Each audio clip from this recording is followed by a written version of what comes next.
So hello everybody, good afternoon, and for those of you joining us from the Americas region, it's good morning, and to everyone joining us from Asia, I guess it's a good evening to all of you. So for those of you who don't know me, my name is Dan Craft, and on behalf of everybody at Forum Europe, a very warm welcome to you all to today's event. It's great to see so many people here. When I say to see so many people, I of course can't actually see any of you, but I'm reliably informed by the team that we now have, I think, almost 200 people currently live and online, and it's growing all the time, which is fantastic. And we're really grateful to you all for joining us, and welcome to everyone. I must admit, it does feel a little strange welcoming you all in this way from behind a computer screen rather than in person, as is normally the case. But that, of course, is where we are at the moment with this strange situation that we all currently find ourselves in with COVID-19. And of course, it is COVID-19 and specifically the impact that it's having on the communications and spectrum communities that we are here to talk about at this event this week. So we're delighted to have 3 panels taking place over the next 3 days, looking at different aspects of this. And today we're going to kick everything off by focusing on the measures that are being taken by policymakers and industry all over the world to keep societies and communities connected. But before we start all that, as you can see from the schedule that should be appearing on your screen, there we are. We're delighted that we're going to be shortly joined by Mario Maniewicz from the ITU, who is going to be speaking to Jeanette Stewart about the impact that COVID-19 is having on ITU schedules and also on early plans for WRC 23. So we've got quite a busy couple of hours ahead of us today, but before I introduce Mario and Jeanette and we get started properly, there are a few things I just wanted to mention, and I also wanted to explain to you all a little bit about the platform that we're going to be using for the event today and for the rest of this week. So first of all, I wanted to say a big thank you to all our sponsors and partners who have been involved in the organisation of the events. You can see the logos of all of the different organisations who have supported the event in the screen next to me now. And we really are grateful for all of their support and for the help that they have provided in making this event possible. So thank you very much to all of you. I also wanted to mention our hashtag for this event. So as well as being broadcast live here on the event platform, the event is actually being also streamed live on Twitter and on YouTube. So hello to everyone who's watching us through either of those platforms. So for all of you who are watching on those platforms, and for anybody else who wants to tweet or post messages about the event on social media, you can do that. And please do use the hashtag that we're using, which is #SpectrumCovid. So again, you can see that on the screen just underneath the sponsor logos there. Now, to quickly talk a little bit about the system that we are using for the event today. So on the left of your screen, for all of those of you who are viewing it on the event platform, you're going to see a menu bar, which you can use to navigate and explore the different areas of the platform that are available. As you can see from the schedule that's still up on the screen in front of you, we're going to be using all of these different areas at different points during the day today. And I'll be explaining a little bit more about all of this a bit later. But as you can see at the moment, we are on the stage area, and this is where all of the main presentations and panels will be taking place both today and throughout the course of the week. So whenever we have a main plenary panel or a plenary presentation, those will be taking place in the stage area here. So whilst you're here and also everywhere else on the platform, whilst you're navigating your way around, there are a number of ways that you can give your thoughts and comments and get involved in the discussions. And for those, you need to move to the right-hand area of your screen.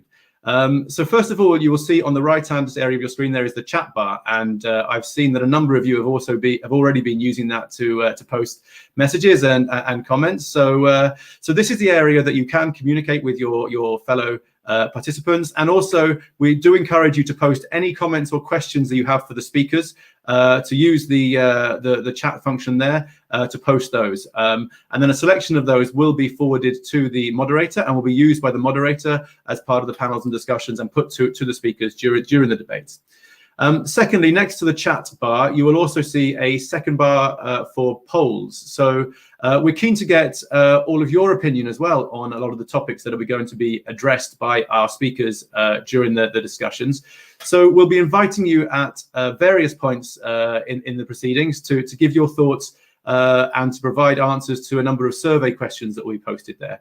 The moderators in the session will let you know when there are polls that are being put live. So please do listen out for that, and we invite you to give your thoughts and to answer the questions. And again, we'll be feeding those into the discussions that follow and putting some of those results and getting the speakers' thoughts on the results that are coming out of that as well. And finally, the third tab on the right-hand side of your screen is the People tab. So this will allow you to browse and to see who else is participating in the event, who else is in attendance. And you also have the option then to send people a private message using that function. So if you wanted to reach out individually to anyone, you can do that using the People tab and using the function there. And the final thing just to mention about that is if you do have a message that is unread in any of those tabs, or if there's a new poll that's gone up that you haven't looked at yet, there'll be a red dot which will appear next to the relevant tab in that bar there. So please do look out for that, and then you can check any messages that you haven't read. So that said, I would like to now bring up to the platform our first two speakers, Jeanette Stewart and Mario Maniewicz.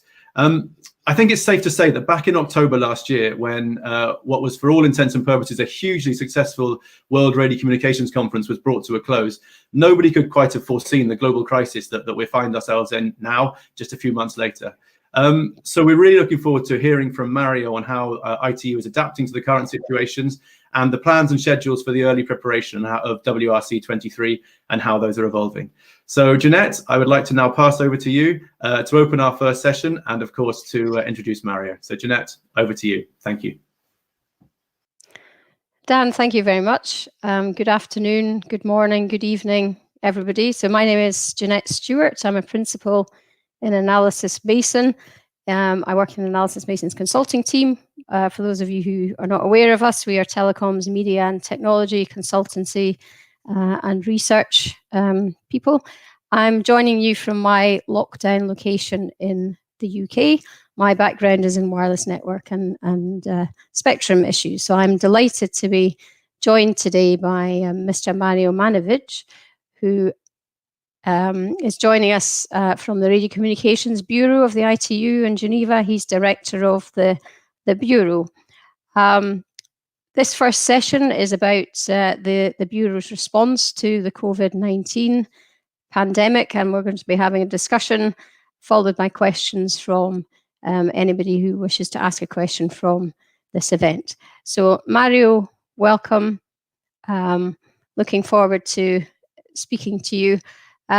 Just by way of introduction, the COVID-19 outbreak is obviously affecting lives, it's devastating national economies, and it's also transforming workplaces around the world. How has it affected work in the ITU and specifically the work of the Radio Communications Bureau? Yes, thank you, Janet, and hello to you and to everybody. I'd like just to thank Dan and Forum Europe for inviting me to this interview. I think it's most relevant to have a discussion on these issues that is important for our community to be informed on how. As you know, as everybody knows, today we are living, learning, and working under exceptional circumstances as a result of this global health emergency produced by the COVID-19. So before addressing the specific measures taken by the ITU that you have asked me about, I would like first to recognize that many of us are very fortunate that we have the possibility of protecting our health and that of our families by staying home and teleworking. Many lives have been lost. Even more are fighting to regain their health and well-being, and millions more are dealing with the personal financial impact of the economic downturn resulting from the measures taken to combat the spread of the virus. So these are difficult times, and we appreciate that it will take time to both eliminate the spread of the virus and for the economies to recover globally. So I just wanted to start by saying that my thoughts and prayers goes to those who are really suffering as a result of this crisis. In our immediate context, Janet, in order to protect the health of delegates and ITU staff equally, and to help curb the spread of the COVID-19, ITU has rolled out mandatory teleworking, and this has been in place since March 16th. So we don't yet know how long this phase of the response will last or how it will be phased out, but at this time, it was decided that all ITU meetings and events would be held online, or in other words, virtually. So indeed, the short response to your question is that all physical meetings at ITU headquarters in Geneva remain suspended until further notice. But we are, however, making full use of the available technology to ensure that ITU's core functions and services to members are maintained.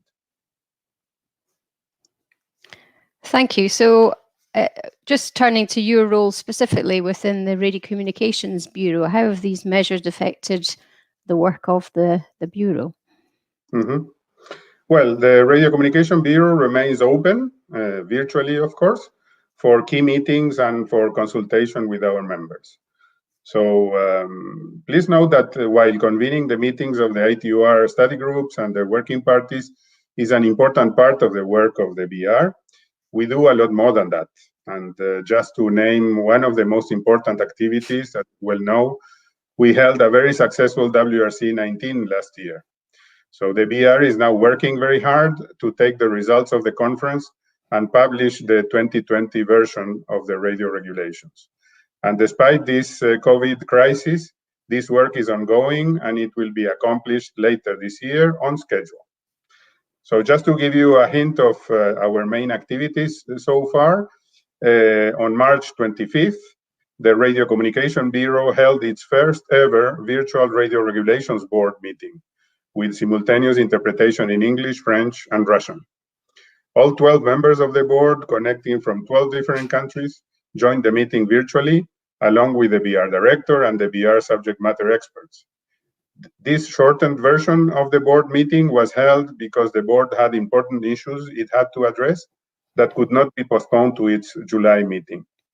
In particular, as all the listeners know, the WRC has adopted a decision that opened new orbital slots for broadcasting satellites, providing developing countries with the opportunity to regain access to spectrum orbit resources, thanks to a priority mechanism especially set for them. So administrations seeking to take advantage of this opportunity had submitted requests to the board that required it to take actions that could not be deferred to July without having them suffer prejudice. So this was a very important decision-making meeting, and it was held effectively and efficiently with full remote participation by the board members. This is a first ever virtual RRB meeting, so this is really a landmark in history. So it's sad to have done it because of the reasons it has been done, but it's, however, a big success to have been able to do it. So on 31st of March, the BR published the final acts of the WRC 19, which is the basis for the update of the radio regulations. And they were published on schedule in the time frame that had been announced prior to the coronavirus outbreak. Another very important function of the BR is the processing of terrestrial and satellite network filings. This work has continued apace, even though the staff processing these filings are all working from home. So, however, there is a change, and it is that this COVID-19 has affected how we distribute the results of this work. Indeed, due to the limitations to postal delivery imposed by the Swiss authorities, the delivery of the physical DVDs that contain the BR International Frequency Information Circular, or BR-IFIC as we call it for short, has been suspended from the edition of 31st March and until further notice. However, administrations and other subscribers can use the ISO copies of this BR-IFIC available on our website. So, in short, we are keeping our activities apace, and despite working from home and having to use electronic tools, everything seems to continue to be rolling normally. Well, that's great to hear that within the BR you're managing to keep activities on track and work remotely. Shall we move on then to discuss the study groups and the working parties? And I'm sure many of our participants today will be interested in this. Clearly, these groups and parties normally hold in-person meetings. So I see that the Bureau is announcing that these meetings are going to be held as remote participation or virtual meetings. Can you tell us a bit more about this move to virtual meetings? Do you expect these will be as effective as the in-person meetings? And how long do you think that might continue? Yes. Well, to tell you the truth, when this crisis started, the first thing we did was to start to postpone the meetings of the ITUR study groups and working parties, and postponing by 1, 2 months, 3 months, even 4 months, thinking that this will be over by then, and then we'll resume a normal work. But not only we don't know until when this is going to last, but we also don't know when everybody is going to be able to be released from these restrictions or even confinements that the governments have imposed, because this crisis started in different places at different times. So we had to take a decision, and we had to move our meetings online. So it's important to highlight, to mention, or to remind our listeners that the ITUR has been providing for remote participation already in its otherwise in-person meetings that you mentioned for a few years now. So it's not new. What is new is that these meetings are becoming fully virtual, but people were participating remotely in our meetings using electronic tools for many years now. For those that couldn't attend physically, the meetings being held in Geneva or in other places. So what the people might not be so aware is that the ITU has been a pioneer of multilingual interactive remote participation, which allows member states to participate in ITU meetings remotely with interpretation in the 6 official languages. So this is much more challenging than a one language platform. And this dedicated platform that we have allows remote participants to participate interactively using any of the 6 official languages of the UN. The screen shows captioning also in English, and the main conference screen, which is normally the document under discussion, as well as the image of the speaker, which provides to the participants a virtual experience of being in a single meeting room. So delegates can even raise their virtual hand to request the floor. And there is also a chat function which allows delegates to make their comments or questions directly to the chairman, or to coordinate among themselves using the private chat option. So this is for the meetings that are held in 6 official languages. For the meetings of ITUR working parties, which is where the bulk of the technical work is done, they are held only in English. So for those meetings, we have much more flexibility in the platforms that we use, and in such cases, we can use commercial tools that are known, like Skype for Business or GoToMeeting or any other of such. So we are continually learning and optimizing the way in which we hold our virtual meetings. After all, even when we get back to hosting in-person meetings either in the ITU headquarters or other venues, we will continue to provide for remote participation in those meetings. So this is a capability that we will continue to enhance as time goes on, certainly. Great, so thank you for that. I think our participants today will potentially be interested in understanding whether the COVID-19 outbreak will result in a delay to the 2023 World Radio Communications Conference. What can you tell us about the preparatory process for the WRC23, and if we should expect a future delay in the conference? Mm-hmm. Well, it is very fortunate that we are only at the beginning of this study period, and then the ITUR study groups and their working parties are now organizing their work programs and initiating their studies only. So these early meetings don't entail the finalization or approval of recommendations or reports or any hard decision at this point. So even if the move to virtual meetings slows the progress in this initial phase, we strongly believe that these meetings will soon be as productive as meetings that had been held in person previously, and that as hard decisions or approval of recommendations or reports are not necessary, they will not be hindered by this virtual way of working. So as you are aware or might be aware, the ITU holds 4 major conferences, and each of which occurs on a 4-year cycle. So they are the WRCs, of course, but also the World Radio Telecommunication Standardization Assembly from the standards sector, the World Telecommunication Development Conference, and the ITU Plenipotentiary Conference.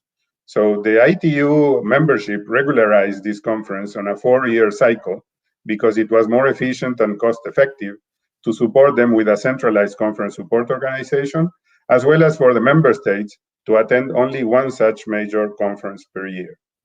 So one of the reasons why we decided to move to fully remote participation or virtual meetings is that it will enable us to hold the WRC 23 in the fourth quarter of 2023 on schedule. I wish to make very clear to all that we are fully committed to keeping the work toward the WRC 23 on track and holding the conference on schedule. We expect the 2020 session of the ITU Council, which is scheduled to be held in June, to adopt a new resolution that will set the place, date, and agenda of the WRC 23. They will make this decision with the full confidence that the dates set for this conference can and will be met. Good. Well, Mario, thank you very much for taking the time from your busy schedule to chat with us about the work of the ITU BR and the sector in response to the COVID-19 outbreak. Do you have any final messages for our seminar participants before we ask for any questions? Sure. Well, first of all, I thank you again for this opportunity and for taking time away from your program to talk about the work of the BR and the ITUR in response of this COVID pandemic. So as you know, working in radio communications has always required global coordination and global cooperation because radio waves don't respect any borders. So these are very difficult times that challenge us to bring our best selves forward, to continue all the measures that will bring this outbreak to an end, and at the same time to remain positive and continue working toward a better future for all of us. My main message today would be to reassure you that the BR is working diligently today from our respective homes and eventually from our offices to support the member states and all of our members in our global preparation for the WRC 23. Toward that end, we encourage all the regional groups to begin their activities in earnest via virtual meetings and other electronic means. We look forward to welcoming delegates back into the ITU at some point in the future. In the meantime, I would just tell you to stay safe and well, and sooner or later, life will come back to normal and we'll resume our usual way of working and communicating. Mario, thank you very much for those kind words. It's been a delight speaking to you. We still have around about 10 minutes, I think, before the end of this session, so I can see that there are some questions coming in. So the first question is from David Happy, an independent consultant, and he says, Mario, I am impressed that the ITU's work has been progressing despite the COVID-19 pandemic. I wonder to what extent you think auctions and awards for spectrum will be delayed globally. Mm-hmm. Well, a good question from Dave. I think that although this COVID-19 pandemic might let us believe that they will be delayed because everything is being delayed because of the situations and the measures, restrictive measures that governments are taking on the move of people and the work in the different areas. I don't think this is one of them that is going to be much delayed. Why? Because one of the measures that governments have to take in order to fight against this, the downturn, the financial downturn or the economic downturn of this situation, is to provide more means for people to connect, to work using electronic tools, and to have the economy run more digitally. So obviously, auctioning spectrum is part of the tools that the governments and regulators have in order to achieve that. And I think that they will continue doing that as one of the measures in order to ensure that they are advancing towards a digital economy as fast as possible, which will help fight, as I said, the downturn of the economy produced by the COVID-19. Great, thank you very much. So another question then from me, if I may, while we're waiting for any further questions from participants. You mentioned that clearly, we're fortunate that we're in the early stages of the cycle of studies for WRC23. So you're in the sort of preparation stages before the study groups and the working parties start studying the items in detail. The agenda for WRC23 is already drafted and agreed at WRC19. You mentioned obviously this full virtual working is unprecedented within the ITUR. Hopefully, productivity is not impacted. But is there a risk if there is an impact on productivity that there has to be a subsequent relook at the agenda, or consideration of only taking forward certain items from the agreed agenda or anything like that? Well, thanks, Janet. This is also a very relevant question. As I said before, and you repeated yourself, we are at the beginning of the study period. So we fully expect at this stage that the technical work in preparation for the conference will proceed and be completed to the greatest extent possible. This is always the case. We always have this expectation. So, but what is important is that there is no expectation that this current pandemic will have any effect on the scheduling of the conference.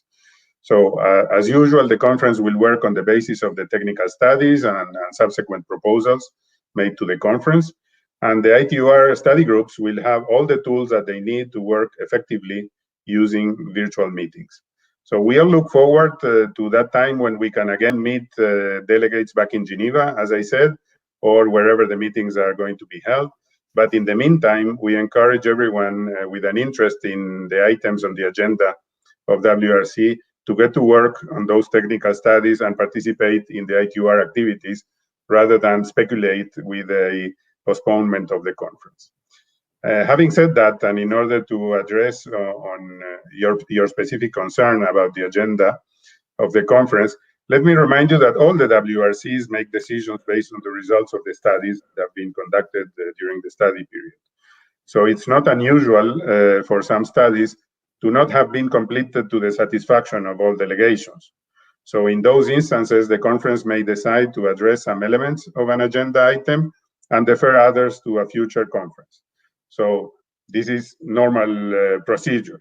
But having said it, up until the first day of the WRC, all work is done based on the draft agenda of the WRC, which is then formally adopted on the first day of the conference. That's clear. Thank you very much, Mario. There's a question from Bashir Patel from Inmarsat, and the question is, although ITUR has planned to have virtual meetings, are these likely to be for a higher level at plenary and not at sub-working groups? Are you able to comment on that? Yeah, sure. So he's referring to the ITUR study group meetings and related and other groups, working parties and other groups. So yes, it is foreseen to have it at all levels. We've already had the first plenary meeting of study group 7, which was held virtually. So as I said before, these first meetings of the cycle are not very hard, tough decision-making meetings regarding recommendations or reports. They are mainly to organize the work of the study group and the working parties towards the rest of the cycle. So it's more organizational type of meetings and issuing the liaison statements for the other groups to work, feeding these groups that need, because many agenda items are fed by several groups, various groups, not only one study group. So these are the main purposes of this first meeting. So there is no big issue, let's say, but it's not restricted to working parties. As I mentioned, we had already one meeting of the plenary of the study group 7, which was virtual, and it was successful, and everybody was very happy about it. Of course, we are adapting the time because we are people that are very far in the West, California, Mexico, and then we are very people that very far on the other end, Australia, Japan, etc. So we are having shorter meetings in the middle of the day here in Geneva, so that everybody can sleep at least a bit. But those are more focused meetings with reduced agendas and much more efficient, leaving all the presentation to the people to read first, and then just devote the time just to the main discussion and the added value, let's say. Sounds a very sensible way of working. Thank you. We've got a couple more questions here. So first of all, Toby Ewell from Policy Tracker. Toby says, hi, everybody. So hi, Toby. His question is for you, Mario, whether you see COVID-19 having any impact on the extent of demand for spectrum for different services. And what he's thinking about here is the mix between mobile spectrum and other services. Do you have any other comments on that? Yes, well, it's a bit complementary to the first questions we got. I think that yes, I don't know if there is demand for additional spectrum, but at least there should be some pressure on the governments and the regulators to release the spectrum that is already allocated for the various services. This will enable people to be connected more easily and to have more services towards the digital economy. Obviously, when we are working from home and these kind of things that is very much advertised by the newspapers and things like that, it's not that we are using mobile technology for that. But that doesn't mean that having the possibility of having, let's say, more services that are mobile-based for telemedicine, for industries, for any other of the components of the digital economy would help in such a time, because if we can minimize the movement of people, we would be helping curb the COVID-19 pandemic. Thank you. So in fact, another related question from this time from Mario Fromov, who's Commissioner at IFITEL. So given the huge emphasis on working from home, is there a need for additional emergency focus on unlicensed spectrum, given the higher priority for Wi-Fi and other similar technologies? Well, this question is also linked to the previous one.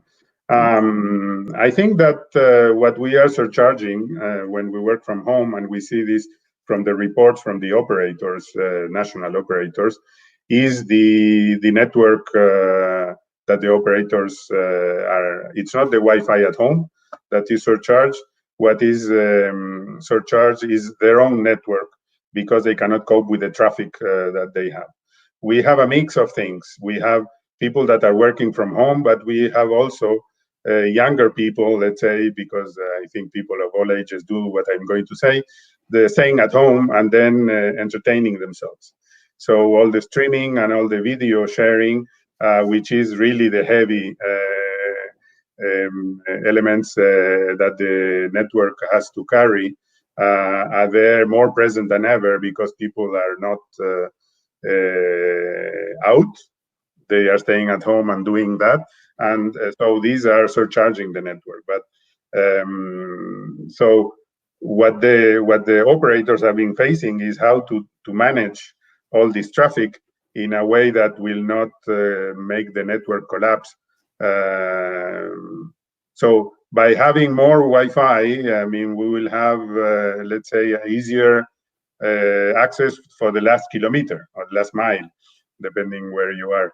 But the main problem here is really the core of the network in the operators, let's say, system, that is being really overloaded with so many people using telecoms at the same time.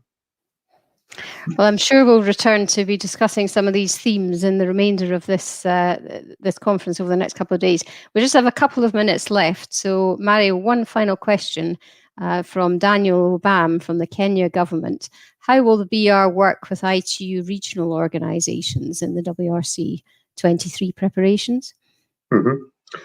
Well, thank you, Daniel, for these questions. And you know, Daniel Obam is the chairman of our Radio Communication Advisory Group at the ITU, so he's quite an important personality. And he will chair the first RAG fully virtual ever, the RAG meeting that will be held in May. So we look forward to working with the regional organizations in the WRC 23 preparations. We think that they will have to start as we have, by virtual meetings. and we will certainly take part in them as we normally do, virtually this time. Nobody can travel. The world is stopped. All the international travel is stopped. So the only way to start is virtually. But for these regional organizations, the same apply as I said for the ITU. That means for the ITUR, that means we are at the beginning of the cycle. So also the regional organizations, when they meet at this time of the cycle, they do to organize their work and assign responsibilities to various groups and to select the chairs of those groups and organize how the studies are going to be conducted. So this can be done virtually easily, and then leave the difficult decision making for a later stage where we hope we will be able to be back together physically for such decisions at the regional level and also at the ITU level. So Mario, I think we're out of time. So just want to say again, thank you very much for joining everybody today. It's been a delight talking to you. I think now I have to hand back to Dan Kraft from Forum Europe to wrap up. So Dan, back to you.